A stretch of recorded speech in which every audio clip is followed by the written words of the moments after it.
think Lovemark is the highest evolved brand you can imagine. A brand that is built on trust, respect, legacy, reputation, value, and then it evolves by adding mystery, sensuality, intimacy.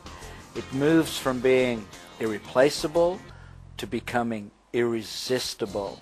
Wow. And it's a brand that creates not loyalty for a reason, but loyalty beyond reason. Okay. Give me an example, or a couple of examples. One that's very familiar with me, because I was just listening to it a few minutes ago, is the Apple iPod. Now, you look at an MP3 player, you know, pretty much they all do the same things.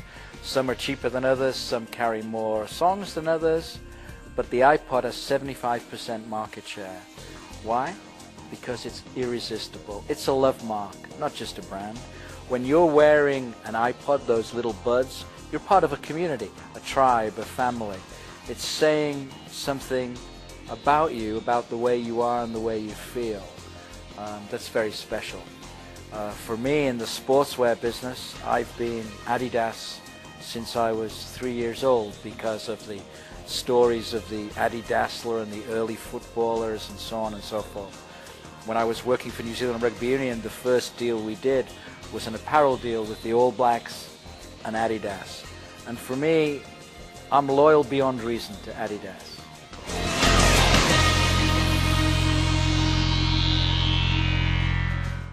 Do you have to be born as a love mark, or you can transform an ordinary brand into a love mark? I think all brands must aim to become a love mark because that's where the money is. You know, the only reason why brands were invented was to create a higher margin, to create higher profit. And what you've got now is a commodity trap where brands are fighting on price and value and benefits and so on. To get out of that commodity trap, every brand needs to go on that love mark journey because that's where the price premium is. What would you say are the 2 or 3 key drivers to turn a brand into a love mark? I think the first thing you've got to do is you've got to be able to give up control of the brand. Most companies are control freaks. They're management bureaucratic freaks, and they do everything by data and by research, and they're driven to control, command, and own the brand. That's not the way forward. Consumers have the power today, not brands.